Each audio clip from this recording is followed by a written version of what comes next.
Recorded live with little or no editing, it's Defense Up. I'm Run 7. How you doing?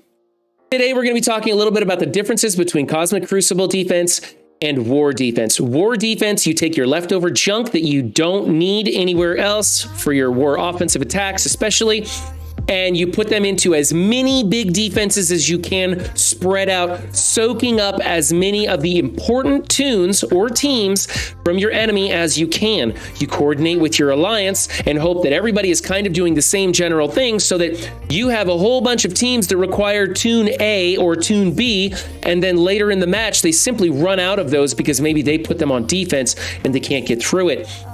However, in Cosmic Crucible, instead of spreading out a whole bunch of big defenses, you kind of want to load up just one room, expecting them to be able to one-shot the other five rooms, and then in the last room, they have some huge meta defense that's all piled up and they can't really get through it. In today's Cosmic Crucible, that would be room 6, where everybody's throwing in hero mutants and legendaries like crazy, trying to build something big, or maybe a spider weaver in there too is kind of popular these days.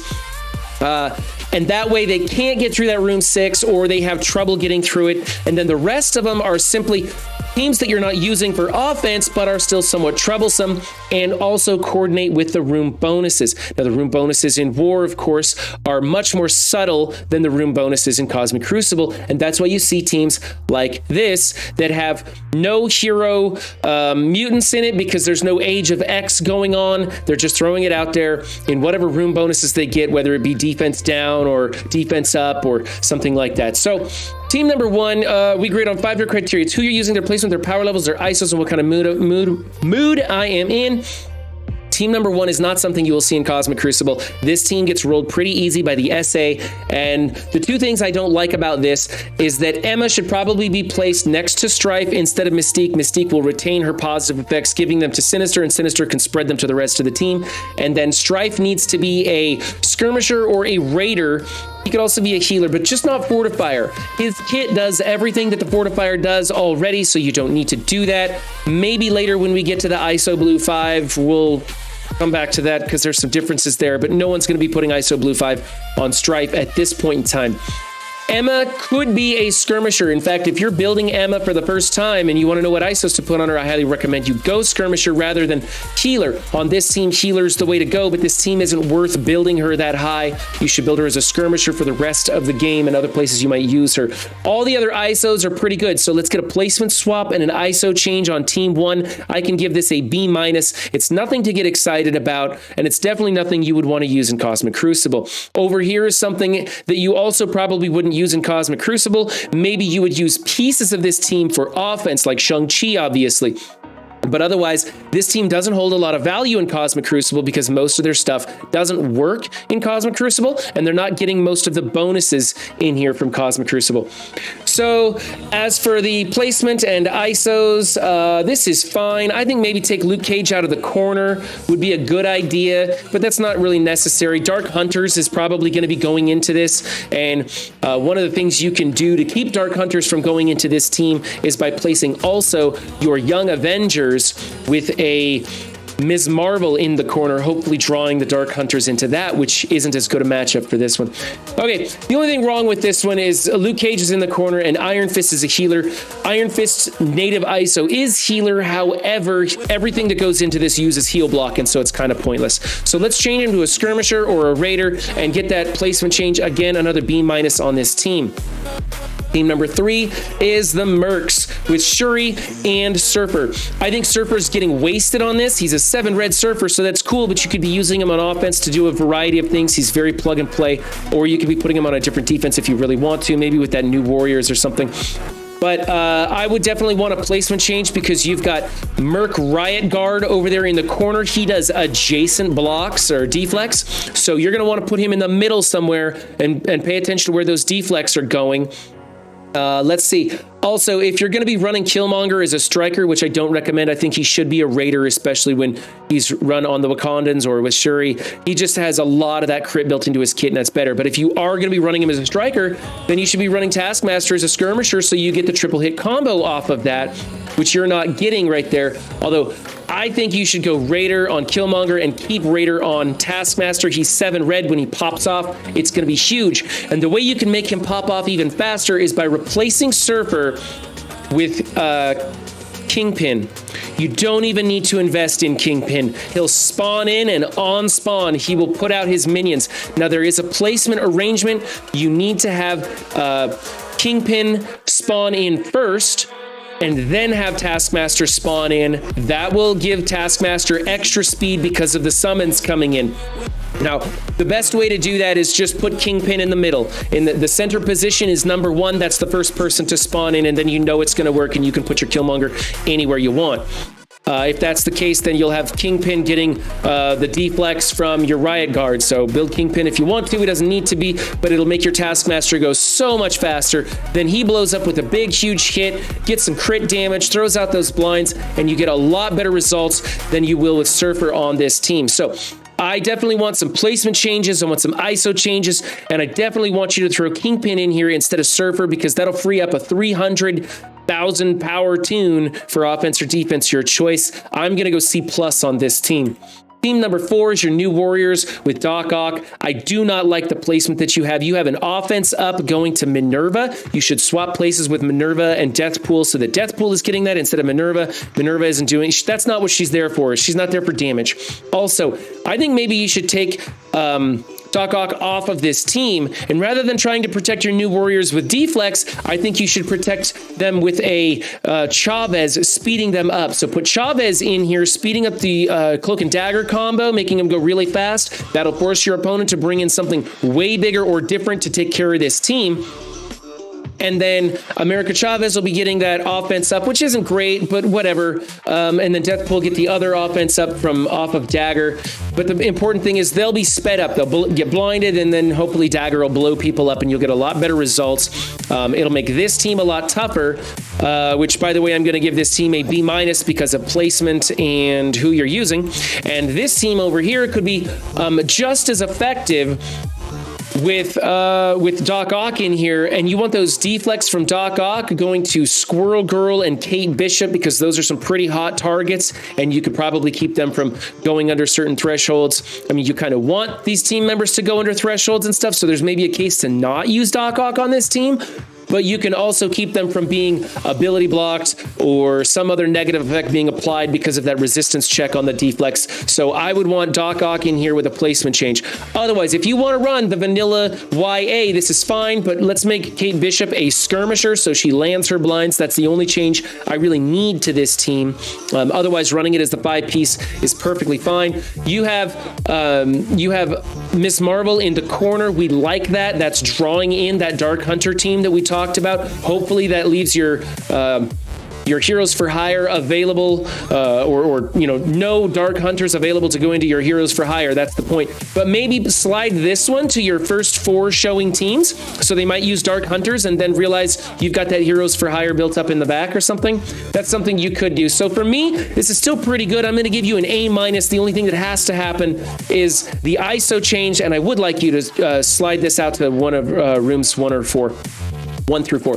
All right, moving on to team number 6 is your Asgardians. We need a placement change and we need an ISO change. You can leave Mighty Thor as a striker. I like her better as a raider, but there's a good case to be made for her as a striker. So if that's what you want, go for it. But Heimdall has to be a raider. He's doing AoE attacks on almost everything, and it's just the one that applies best to him. Make him a raider, and then let's get one of this 3-piece over here. These 3, I can't make my fingers work where the camera is. One of those 3 need to get out of there, because that makes a juicy 3-piece target for anybody coming into this team before Sif does her taunt. So let's get rid of that, change that placement up, swap Heimdall around for one of those 3. I'm going to go B+ on that team. Team number 7 is the Astonishing XMen. This isn't too bad. Yeah, for war defense, this is fine. There's a case to be made to moving beast someplace else, but there's also a case to be made to leaving him here. So I'm going to give it to you. I'll give you an A for this team. Not too shabby. Moving on. Oh, this is another team that on Cosmic Crucible, you can combine with different teams and get a lot of value out of it. They're all hero mutants. Or you could take one of these guys off and put them someplace else to help strip revives and things like that. So there's a case where in Cosmic Crucible, you break this team up and use it to a much greater effect, but you wouldn't do that in regular war defense. Here's team number 8. This is a team that we don't like to see on defense anywhere, not Cosmic Crucible and not on War. The reason is the Bionic Avengers absolutely eat these guys alive. So what you can do to help stop the Bionic Avengers is by taking Ghost Spider and moving her, or I'm sorry, taking Scarlet Spider and moving him to the front row, not in center, but that's just where my finger goes because, again, I don't know how to make these cameras work. So let's get Scarlet Spider out of that back row, forcing them to put the Viv blind on the back row to cover Ghost Spider and only one other character. Put your junkiest character back there. I don't know whether you want it to be Spider-Punk or maybe Miles or something like that, but I like Scarlet Spider in the front row with OG Spider-Man, hopefully getting that stun out there if you can, whatever. But that's how you got to kind of mix it up a little bit. Otherwise, that's pretty good. You could put Skirmisher on OG Spider-Man, help that stun stick if he ever gets to it. But honestly, like a 700 or 800k Bionic Avengers is still going to roll over this. I think the best thing you can do is pull them off of defense, and then you can use them for a cleanup team on offense. And you can do the same thing in Cosmic Crucible, right? It's a 1.2 million team, or at least on War defense it is. And you could be using that on offense. If you don't have 14 teams to attack with, I don't know why I held up 5 fingers there, but whatever. If you don't have 14 teams to attack with in War offense, then you definitely want to be using this because there's still a lot of stuff they'll beat. You just have to be a little bit more picky about who they go into. But they absolutely get crushed by Bionic Avengers, and everybody is building their Bionic Avengers big enough to beat this team. So get them off of defense. It's just a wasted slot. Same thing in Cosmic Crucible. Bionic Avengers still crush them there no matter what room you put them in. So keep them off of defense there. As for your ISOs and all that stuff, like I said, OG Spider-Man could go as a skirmisher, but it's fine. So I don't like this team on defense. There needs to be a placement swap because Scarlet Spider is one of your best members, and he's going to get blinded right away. Force them to blind somebody else. I'm going to go with a C+ on this team. Just take him off of defense. Use him someplace else. Team number 9 is your Darkhold. I like the 5-piece Darkhold on defense in War. I think it's using up a lot of good stuff. You're not going overkill. They are still forced to come into it with something really big, but putting Dormammu on this team anymore isn't such a great idea. There's lots of stuff that take care of it now, and with that whole Gamma team coming in here doing things, yeah, I just like the 5-piece best. I like your arrangement with Agatha outside of MLF there, calling MLF for the assist as a striker. Everything looking good on this team. The only thing I don't like is Scarlet Witch as a healer. I think she should be a raider or possibly a skirmisher, but most likely raider is the way to go with her. She has some AoE attacks and stuff, and you want her to crit on those. She doesn't get much value out of the healer ISO. She heals herself, and if you have the T4 in it, she heals herself 100%. So what's the point? The healer's not going to add anything to that. So yeah, don't use healer. I'm going to go A- on this team for that one ISO change. And over here we have Team 10. This is what I think would normally go better in a Cosmic Crucible setting where you're putting a lot of big stuff into that one team. And even then, I don't think the Gamma team's where it's at. We have some pretty decent counters for Gamma in Cosmic Crucible, including the Gamma team itself, which is going to be debilitating your Dormammu, who puts the revive. So you come into this with a Gamma team, and then Red Hulk would kind of remove the revive off of this Red Hulk. And if you got the placement right, check out the Dorky Dad video for the placement, then you're going to be going first, and you could probably kill their Red Hulk. And so I don't like stacking this up no matter where you're using this team. Personally, I think you should be saving the Gamma team for offense in War at most levels, defense if you're at the high end of War. But most of us are going to be keeping this team for offense. And then we keep Dormammu for offense. You could throw Doom on a lot of different defenses, or you could keep him on that A-Force for a counter into the YA. It still works wonders there. That, in fact, that A-Force with Doom is working wonders on a lot of stuff. So I don't like seeing all this piled up into one defense. I think you're wasting a lot of good stuff you could be using on offense. I think you should just place a standard gamma team on defense, or even better, use some hybrid leftover junk and save all this stuff for better offensive teams, and you're going to get a lot more value. As for the ISOs that you're using, Skirmisher on She-Hulk is correct. Healer on Hulk isn't so great. We're finding Striker on Hulk is amazing. There's a lot of people debating whether you should have Raider or Striker on Red Hulk. My advice to you is just don't go Blue 4 or Blue 5 on Red Hulk, because we want to see what happens with the Horseman team, the Apocalypse full team. Let's see what happens with that, and then we'll decide which ISO we want to use on him. Until then, I think you're fine with either Striker or Raider on him, depending on where you want to use him.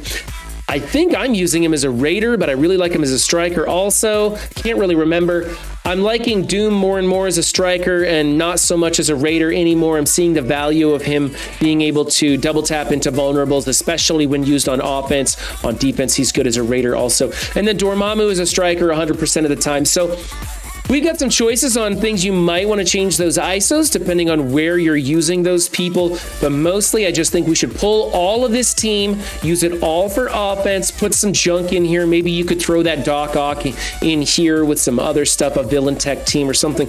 Who cares? Doesn't really matter. You just want to make sure that you're getting your offensive attacks in for war. Remember, we don't build anything for war, offense or defense, because it just doesn't reward enough. We're just trying to spread stuff out and do more offensive attacks than your opponent can do, and hopefully they stumble over some new hybrid stuff you might be throwing in with your leftover junk.